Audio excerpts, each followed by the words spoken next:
지난해 정부의 9.13 대책 이후 움츠러들었던 서울 아파트 값이 다시 꿈틀거리고 있습니다. 강남 재건축 단지에서 시작된 회복세가 서울 일반 아파트까지 옮겨 붙으면서 집값 바닥론이 더 힘을 얻고 있는 상황입니다. 네, 일부에서는 최근 불거진 리디노미네이션 논란과 금리 인하 기대감으로 안정적인 부동산에 자금이 쏠릴 수도 있다는 분석도 나오지만 정부의 강력한 규제가 존재하는 한 부동산 가격이 다시 뛰기는 쉽지 않다고 보는 전망도 대다수입니다. 과연 누구의 말이 맞을까요? 오늘 아침 토론에서 자세하게 이야기 나눠보겠습니다. 저희 이슈엔에서는 여러분의 의견도 받고 있는데요. 100원의 이용료가 있는 샵 3698 유료 문자로 집값과 관련한 여러분의 다양한 의견과 생각 많이 보내주시기 바랍니다. 그럼 오늘 토론에 함께해 주실 세 분의 패널 소개해드리도록 하겠습니다. 주택산업연구원의 김덕래 주택정책실장, 건국대 부동산학과 심거은 교수, 연세대 겸임교수로도 계시지만 부동산 경제협회 회장직도 하시죠. 한문도 교수 나오셨습니다. 어서 오십시오. 어서 오세요. 안녕하세요. 세 분이나 나오시니까 굉장히 소개가 기네요. 네. 저희가 아마 오늘 또 이렇게 공간도 꽉 찬 만큼 알찬 토론을 기대해 보도록 하겠습니다. 사실 저희 이슈에 나오시면 저희가 단골 질문으로 좀 드리는 건데 상반기 부동산 시장을 뭐 사자성어나 속담으로 좀 말씀을 해주시면 좋을 것 같거든요. 교수님부터 좀 부탁을 좀 드리겠습니다. 예, 저도 부탁을 받고 이제 생각해봤는데 호시탐탐. 호시탐탐. 뭐 어떻게 될지 아무도 모른다는 거고 조금만 움직이면은 바로 죽여버리겠다. 뭐 이런 거. 가만 안 두겠다. 이제 돈 가진 사람들은 강남이 조금이라도 움직이면 더 사겠다. 네. 이런 심리 같고 정부에서는 강남 집값이 조금만 움직이면은 아예 이제 씨를 말려버리겠다. 이런 규제를 강하게 하겠다. 양쪽이 이제 아주 대치 상태 그런 것 같습니다. 김 실장님은 어떻게? 저는 지금 워낙 시장 자체가 지방하고 수도권 이 차이가 좀 심하기 때문에 좀 네. 둘로 나눠봤습니다. 네. 그래서 지방 같은 경우에는 임중도원이라고 좀 어렵기는 임중도원. 하지만 임중도원. 네, 이게 논어 태백편에 나온 건데 짐은 무겁고 갈 길은 멀다라고 한 사자성어입니다. 그러니까 지방 같은 경우는 지금 뭐 산업 문제도 있고 뭐 미분양이라든가 공급과잉의 문제들도 있고 여러 가지들이 굉장히 난제들이 많은데 아직도 회복을 하려면 좀 먼 그런 시간들이 좀 필요한 것 같고요. 네.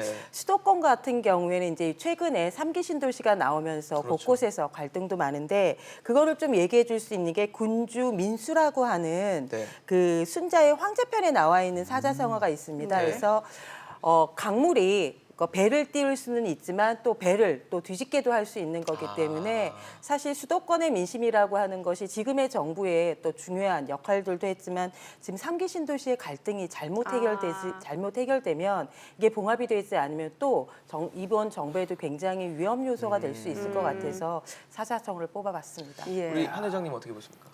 일단 너무 좋은 걸 준비를 많이 해오셨어요. 저는 처음 들어봤어요. 이 네 네네. 글자는. 되게 멋있는 밤새서 성어를 찾았어요. 가지고 있어가지고 네. 감탄스럽고 저는 이제 그 전국적으로 하고 이제 지방으로 어떻게 했는데요.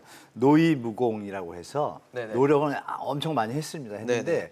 그 공이 보이질 않는 거예요. 아. 그러니까 정부가 애를 뭐 그동안 2, 3년 계속 써왔는데 예, 예. 뭐 이렇게 뭐 여론조사해 보면은 뭐 찬성보다 부정적인 의견이 부정적인 게 많죠. 더 많아요. 네. 그러니까 이게 본인들이 이제 정부 쪽에서만 자화자찬하고 있지 노력을 한 건 분명한 것 같은데 네. 공이 좀 이렇게 좀 퀘스천이 좀 지켜지는 상황이 된 것 같고요.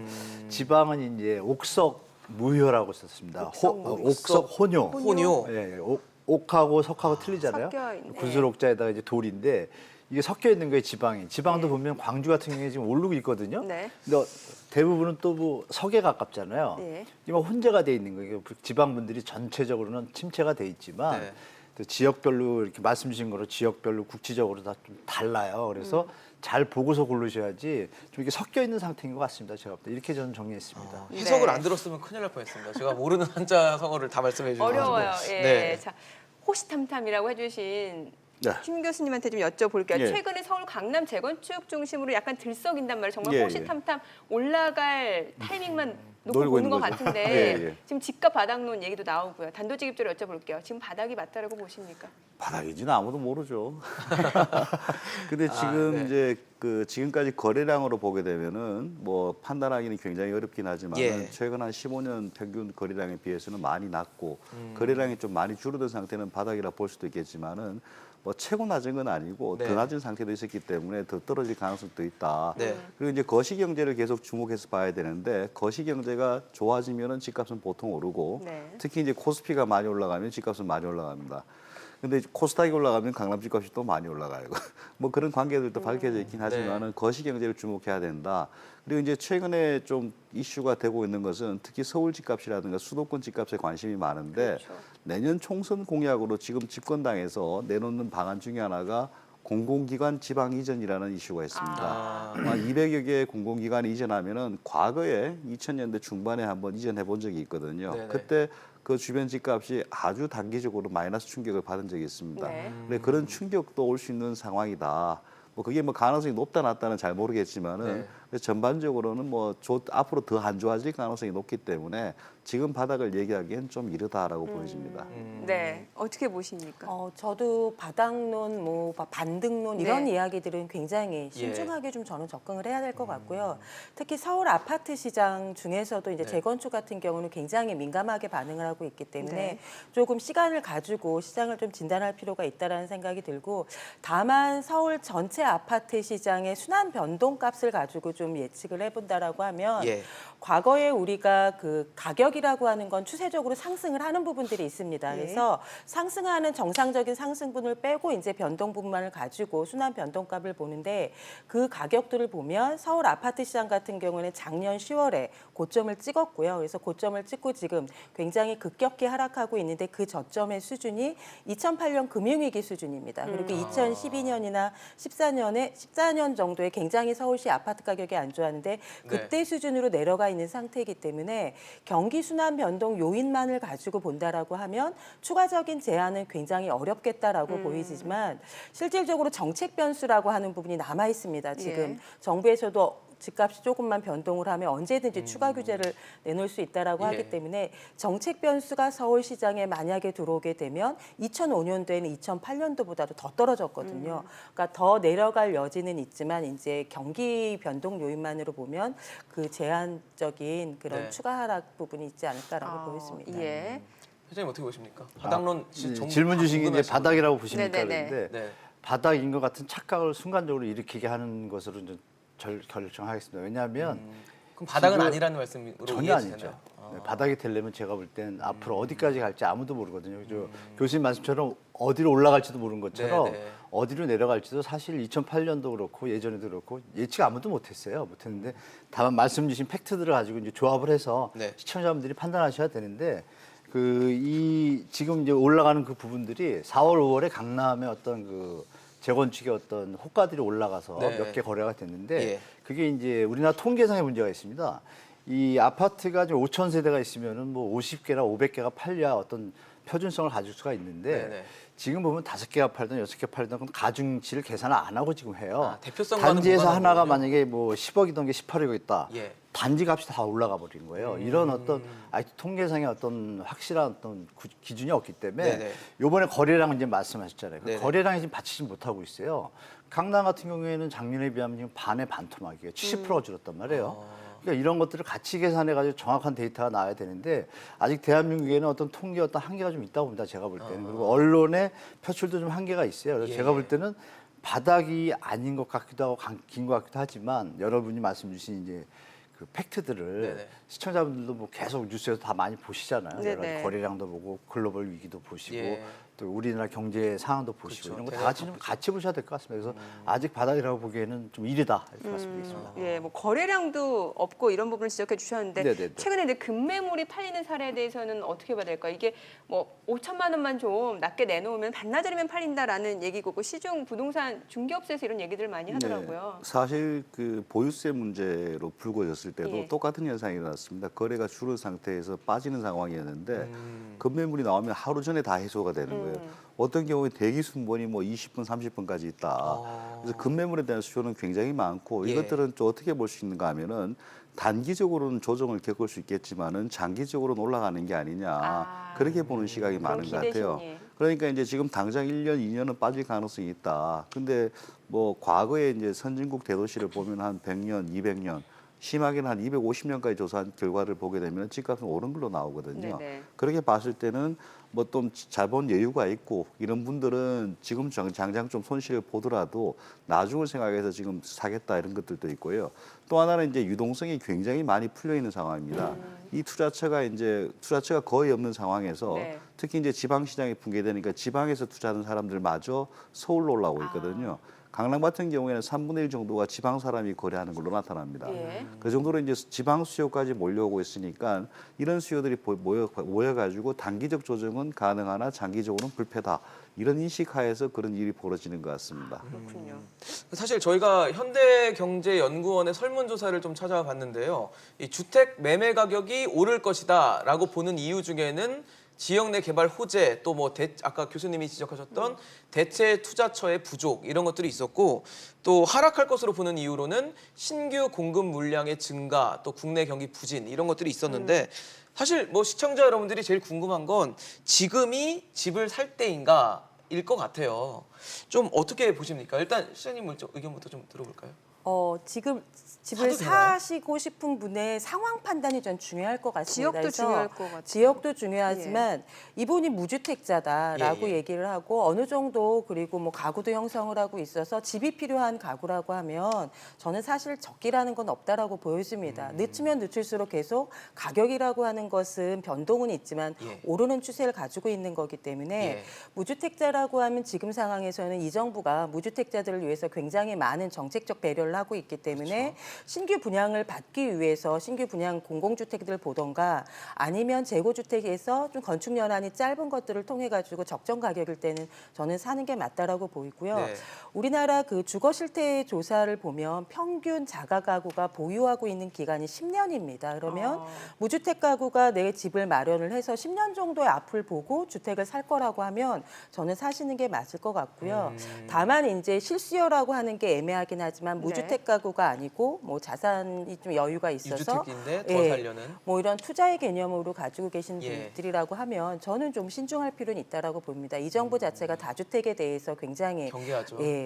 경계하고 있는 부분들이 있기 예. 때문에 조금 아무래도 그거는 시간을 두고 볼 필요가 있다고 보여집니다. 네. 회장님도 그렇게 보시나요? 그 지방은 뭐 지방에 시장 참여하신 분 실수요자나 뭐 가수요자나 다 스스로 다 잘 아실 거고요. 제가 더 말씀 안 드려도 서울 수도권을 말씀드리면 지금의 상황에 대해서 이제 집을 살 때냐고 물어보셨는데 지금 아니다라고 좀 말씀드리겠습니다. 아니다. 연말까지 기다려라. 왜냐하면 지금 기술적 반등으로 한 2, 3억씩 빠지고 쭉 빠지던 게 갑자기 올랐거든요. 지금 네네. 네네. 2, 3주 한두 달 계속 이어지는데 우리가 이제 기억할 팩트가 하나 있습니다.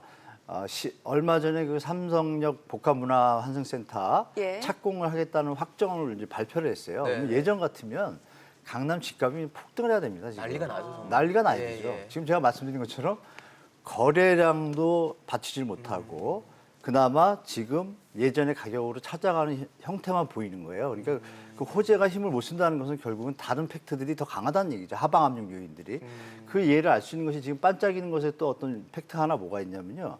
4월 5월 달에 서울의 어떤 입주 물량이 되게 적었어요. 특히 강남권은 거의 전무했고 네네. 1000세대도 안 됐습니다. 근데 이제 6월 달에도 지금 이어지고 있잖아요. 그렇죠. 6월 달에 우리가 기억하시면 헬리오시티 들어올 때 전세 가격이 하방 압력 받고 네. 주택 가격도 강남권이 좀 다운 하방 압력을 받다가 살아나기 시작한 게 이제 그런 부분이 역할도 있고 입주 물량이 없으니까 또 올라갈 수밖에 없잖아요. 네. 올라와서 근데 조그만 어떤 수요자가 있더라도 올라갈 수 있는 베이스가 된 거죠. 그 와중에 이제 6월 달에 입주할 물량이었던 그 6월에 입주할 물량이 한 4군데 정도의 한 6천 세대가 서울에 지금 존재하거든요. 아. 네. 존재하는데 이번 강동구 달에요? 쪽에만 해도 한 몇천 세대예요. 네. 그런데 그분들 그 현장들이 7월 초로 연장을 했어요. 입주 네네. 시기를. 늦춘 건가요? 네, 그 와중에 진주하고 미성 아파트가 3천 세대인데 네. 저 잠실 쪽이에요. 예. 거기 3천 세대가 이주를 시작했습니다. 1월, 2월부터. 아. 그 이주 세대들이 송파 헬로시티가 다운되고 가다가 갑자기 조용해졌거든요. 예. 그분들이 이제 그것을 커버한 거예요. 그럼 결론적으로 시장을 정확하게 보셔야죠. 이주 세대들이 송파 헬로시티와 하방 압력을 막아줬고 입주 물량이 적다 보니까 몇 개의 거래가 있더라도 아까 말씀드린 통계의 어떤 약간의 어떤 형평성의 문제로 전체가 올라가는 착각을 일으킬 수 있어요. 근데 중요한 것은 6월 말에 입주하는 물량들이 6월 원래 6월 중순쯤이었는데 이게 다시 6월 31일, 7월 5일 이렇게 늦춰졌어요. 그래서 제가 볼 때는 이 7월 달을 좀 보셔야 될 것 같습니다. 시청자분들이. 7월 달을 보시면 그 물량이 6천 세대면 작은 게 아니거든요. 서울 시내 한 방에 그것도 한 1, 2주 사이에요. 네. 그것을 보고 그다음에 9월에 또 한 8천 세대가 들어와요. 네. 서울에. 그럼 이게 연속적으로 이어지는 어떤 형태를 보이고 연말에 가면 또 한 몇천 세대가 또 들어와요. 네. 서울에 그동안 2014, 15년, 16년에 물량이 3,000세대 수준밖에 안 됐어요. 네. 그 물량들을 훨씬 넘어서는 공급량들이 나오기 때문에 제가 볼 때는 연말까지 꼭 기다리시고 지켜봐야 된다. 체크하신 다음에 시장을 판단하시고 참여하는 것도 또 좋은 방법이 아닐까 네. 그렇게 말씀드리겠습니다. 네, 자 지금 시청자분들 문자로 많이 참여해주고 계십니다. 어떤 내용들, 어떤 의견 갖고 있는지 좀 살펴보도록 하겠습니다. 끝자리 2083님은요, 우리나라 부동산 세율이 너무 적습니다. 보유세율을 더 올려야 합니다. 특히 부자들에겐 더 그렇습니다. 부자 증세를 좀 의견을 주신 것 같고요. 또 9700님 정권 바뀌면 부동산 폭등할 텐데 누가 팔겠습니까? 다 버티고 있지. 아마 이제 3년 차로 접어들어서 아마 정권 바뀌는 것까지도 좀 예상하는 문자를 주셨습니다. 네, 끝자리 4586님, 지방은 곡소리 납니다. 서울 집값 잡으려다가 지방 부동산은 죽어납니다. 네, 마지막으로 2402님은 부동산 규제 고삐를 늦추면 안 됩니다. 시장에 일희일비할 필요 없습니다. 이러다 늘 정책 실패했습니다. 네, 끝자리 8611님은 사실 집값 이제 오를 때 되지 않았나요? 라고 올려주셨습니다. 네, 예. 거래량도 적고 분위기가 좋지 않았다는 지적도 해주셨는데요. 네. 사실 그 3기 신도시 최근에 발표가 되면서 뭐 논란도 있었고 기대도 있었고 여러 가지 얘기들이 많았는데 사실 수도권에 어떤 영향을 3기 신도시가 미칠지 그리고 실수요자에게는 과연 좋은 대안이 될지 지금 이 시점에서 네. 어떻게 보세요? 좀 너무 장기잖아요. 네, 아직 뭐 예. 삽도 안 떴기 때문에. 삽 안 뜬 지역도 있지만은 몇 년 내에 분양하는 지역도 있기 때문에 네. 관심은 가질 필요가 있다라고 보여지고 3기 신도시가 이제 지역적으로 떨어져 있고 하긴 하지만은 수도권 특히 서울 집값 안정에는 효과는 있을 겁니다. 창녕 이런 데는 뭐 거의 그렇죠. 코앞이더라고요, 서울 예, 앞에. 그 바로 이제 서울 경계 쪽에 다 붙어 있기 때문에 예. 과거에 우리가 이제 1기, 2기 신도시를 공급했을 때 그리고 서울에 이제 대규모 공급을 했을 때 주변 지역부터 해서 이제 서울 전체에 대해서 어느 정도 가격 안정 효과를 보여줬습니다. 그렇기 때문에 앞으로도 나타난다고 보는 게 맞을 것 같고 네. 다만 이제 우리가 생각할 수 있는 거는 사실 모든 문제의 출발을 정부에서는 강남으로 보고 있는데 네. 강남에 대해서는 뭐 직격탄을 날리기에는 좀 약한 게 아니냐. 근데 전반적으로 서울의 이제 그 상승 압력을 낮춰서 강남도 좀 낮추겠다. 그런 데는 도움이 될 것 같습니다.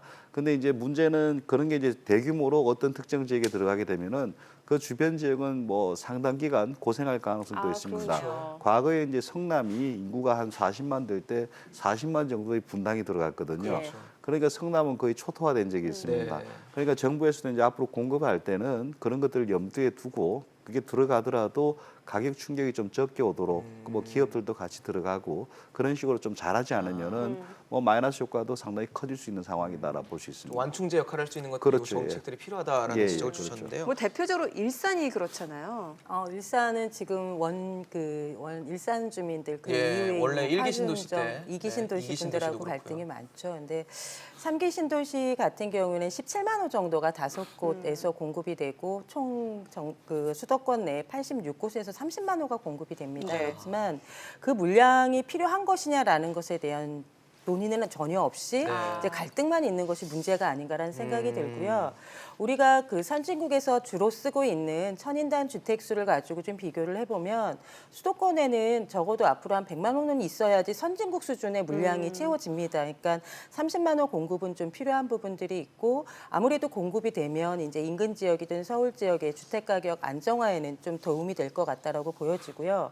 실수요자 측면에서 사실 지금 정부가 가지고 있는 정책 그 긍정적 평가 요인도 있다라고 보여집니다. 작년에 굉장히 급등했던 서울의 아파트 가격을 좀 안정화시켰다라는 건 있는데 너무나 강남의 아파트에 집중을 하고 있어서 오는 부작용들이 저는 있다라고 보이고 예. 사실 사람들 무주택자들이 집을 살 때 강남의 아파트 사는 거 아니거든요. 일부죠. 강남의 아파트를 예. 살 수 있는 사람이 전국에 어떻게 얼마나 하는 건가요, 있겠습니까? 그거? 그래서 내게 맞는 그런 주택을 선택하는 게 맞다라고 보이고 그런 측면에서 보면 네. 3기 신도시에서 나올 17만 호 중에서 절반 정도는 공공주택으로 나올 거고 공공주택은 주변의 시세보다 저렴하게 낫겠죠. 공급이 될 수 예. 있습니다. 그렇다면 내 집을 마련하고 싶은 그런 무주택자들에겐 굉장히 좋은 집을 마련할 수 있는 기회이기 때문에 관심을 가지고 보는 것들은 중요하다고 봅니다. 네, 뭐 사실 지금 어느 정도 집값 추가 하락에 대한 가능성도 열어두셔야 된다라고 세 분이 의견을 주셨으니까 좀 여쭤볼게요. 차기 국토부 장관 지금 김수현 전 청와대 정책실장 얘기가 후임설 돌고 있는데 이러면은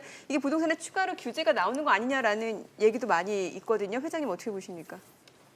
저는 일단 김선 수석 그 후임 그 설이 어디서 나온지 모르겠는데요. 네. 저는 그게 희박하다고 저는 오히려. 그쪽으로 가능성에 보거든요. 대해서는 좀 희박하게. 근데 보시는군요. 왜냐하면 김현미 장관이 바로 그 다음 날, 그 며칠 전에 또 신도시 개발 위해서 좀 네, 문제도 포럼. 많아가지고 포럼 발족식 하면서 뭐 당차게 말씀하셨어요. 그리고 또 엊그제는 또 기자오천에서 예. 앞으로 뭐 할 일이 막중한 많다. 일들이 할 일이 예. 많고 해나가야겠다. 그리고 아시겠지만 총선 그 후보 등록일이 한 6월로 제가 기억하는데 네. 6월이면 한 4월 전까지는 될 수 있거든요. 예. 그러니까 뭐 4월 전까지 충분히 지금 시간 많잖아요. 그러니까 제가 볼 때 굳이 지금 간두셔가지고 신도시 부분 뭐 3기 신도시 할 일이 지금 많으신데 후임이 오셔가지고 그 효율성을 따져보면은 김선수석보다는 뭐 제가 볼 때 김현미 장관이 저희 더 적당하신 분이고 그러니까 김선수석이 오신다 그래서 뭐 이거 하나는 있겠죠. 예전에 김선수석께서 뭐 분양가 원가 공개에 대해서 예, 예. 커피 4,500원짜리도 원가 공개가 되는데 분양가 원가 공개하자 뭐 이런 표현을 네. 자주 하셨어요. 토지 공개념 예. 내세우시면서. 근데 그건 이미 뭐 김현미 장관을 통해 가지고 다 이미 국민들이 다 아시잖아요. 토지 공개념에 대해서. 그렇기 때문에 제가 볼 땐 그 설이 어디서 나온지 모르겠지만 저는 좀 누가 낸지 모르겠지만 아니다라고 좀 말씀을 드리고 만약에 오신다 하면 네. 지금 말씀드린 뭐 커피를 빗댄 분양가 원가 정도 공개. 이렇게 쪼이는 거, 뭐 재건축 연한 쪼여봤자 그건 이미 시장에서 다 이미 흡수한 상황이기 때문에 제가 볼 때 큰 무슨 변수가 없을 것 같고 이 기조는 누가 오셔도 그냥 이어지는 것이니까 다만 이제 최종호 장관이야 그 최종호 부분이 이제 차관이 낙마하셨는데 원래, 예, 낙마 교통 있었죠. 부분에 대해서 이제 좀 신경을 더 많이 쓰시지 않을까 뭐 네. 이런 정도 3기 신도시 때문에 예, 예. 뭐 그런 정도로 좀 정리할 수 있겠습니다. 신 교수님은 어떻게 보세요? 뭐 그, 지금 예. 뭐 온다 안 온다는 모르겠고 예. 만약 온다라고 봤을 때는 그 경제 상황에 달려 있는데 경제가 이제 계속 좀 불안한 상황에서 부동산이 오른다 이러면은 아주 우리가 사상 세계 최초의 이상한 규제책을 만들 수도 있고요. 그러니까 뭐라도 하겠다는 예, 얘기신 그 거죠? 뭐 예를 들어서 재건축 집값 지금보다 많이 20%만 올라가게 네. 되면은 아마 재건축 지역에 대해서는 뭐 보유세를 5%까지 올린다라든가 그 정도도 고민하지 않을까. 예. 옛날에 토초세가 5%였습니다. 예. 20년 내고 나면은 그 가격이 딱 사라지는 거예요, 그냥. 뭐 그런 것들도 노무현 정부 때 검토한 적이 있으니까 예. 그 정도의 카드까지는 있지 않겠느냐. 근데 이제 지금 이제 다 우리 셋 다 예측하는 게 뭐 바닥인지 아닌지 모르겠지만 주춤할 것이다. 네, 네. 주춤하면 과거 정책을 계속 이어나가는 정도가 아니겠느냐. 그리고 하나 우려할 만한 건 이제 산업 근본에 대해서 굉장히 불신이 많기 때문에 거기에 대해서는 아마 경제가 좋든 나쁘든 부동산 경기가 좋든 나쁘든 어떤 식으로든지 손을 보려고 할 것이다. 거기에 따라서 건설업의 위축이라든가 이런 것들은 피할 수 없을 것 같다라고 보여집니다. 네. 네. 자, 시청자분들 문자 많이 들어왔죠. 네, 많이 들었습니다. 8487님, 정책을 단기간에 성과를 바라는 건 욕심 아닌가요? 쭉 정책을 유지하길 바랍니다. 라고 문자 주셨고요. 네, 끝자리 3779님은 서울은 정부가 집값을 올려놓고 지방과는 빈부격차가 심해지고 지방에 태어난 게 원망스럽습니다. 1906님은 집값 잡아야 결혼도 하고 아이도 낳고 더 내려야 합니다. 이렇게 의견을 주셨습니다. 네, 끝자리 3339님은 제발 보유세를 올리고 다주택자들 주택수를 5채, 5채, 10채 미만으로 규정하면 무주택자들이 도움되지 않을까요? 라고 또 올려주셨습니다. 네, 마지막으로 좀 질문 드려볼게요. 이제 저희가 사실 토론 시간이 다 되다 보니까 한 문장 정도로 하반기 주택시장 전망을 좀 해주시면 어떨까 싶거든요. 네, 한 문장. 실장님 어떻게 꼭 한 문장은 아니어도 됩니다. 간략하게를 부탁드린 거예요. 하반기에도 네. 뭐 여러 가지 거시경제도 있고 내수 침체의 문제도 있고 복합적이기 때문에 하락세에 대한 전반적인 기조는 이어갈 것으로 보입니다. 다만 상반기보다 낙폭은 줄어들 수 있고 서울 아파트 시장 같은 경우에는 이제 지금 같은 상태가 기조가 유지가 된다라고 하면 네. 가을 시장을 지나서는 보합선으로 보이지 않을까라고 보이고 네. 다만 크게 다가 있는 건 아파트 시장하고 단독주택 시장이 굉장히 흐름이 다릅니다. 예. 단독주택 시장은 여전히 강세를 좀 보일 것으로 보여집니다. 네. 회장님도 어떻게 한번 전망해 주시죠. 일단 관망하시고 네. 겨울쯤 가서 네. 그때 결정하셔도 좋을 것 같습니다. 하방 압력이 많이 상존하니까 네. 좀 주의하시면서 경제 프로그램 우리 CNBC 네. 자주 보시면 답이 좀 나올 것 같습니다. 그거 좀 시청자분들한테 좀 말씀드리시죠. 네, 좋은 말씀 감사합니다. 네, 네, 네, 신 교수님 교수님도. 어떻게? 뭐 저는 경제에 달렸다라고 경제에 봅니다. 달렸다. 뭐 이제 미중 협상도 있고 그렇지만 하반기에 경제가 좀 살아난다는 기미가 있게 되면 네. 아마 의외로 빨리 돌아갈 수도 있고. 근데 이제 대부분의 사람들이 BSI 조사나 이런 걸 보게 되면은 중장기적으로 계속 나빠질 거로 네, 보는 사람이 전망 좀, 많아서 네. 그럴 경우에는 좀 나빠지지 않겠느냐. 다행스러운 거는 뭐 G2라는 경제라든가 유럽 경제가 조금은 살아나고 있잖아요. 네네. 그럼 거기에 빌붙어서 우리도 조금은 좀 좋아지지 않겠냐. 그게 하나의 희망입니다. 네, 알겠습니다. 상반기 부동산을 점검해보고 하반기를 전망해보는 시간이었습니다. 세 분 말씀 잘 들었습니다. 고맙습니다. 고맙습니다.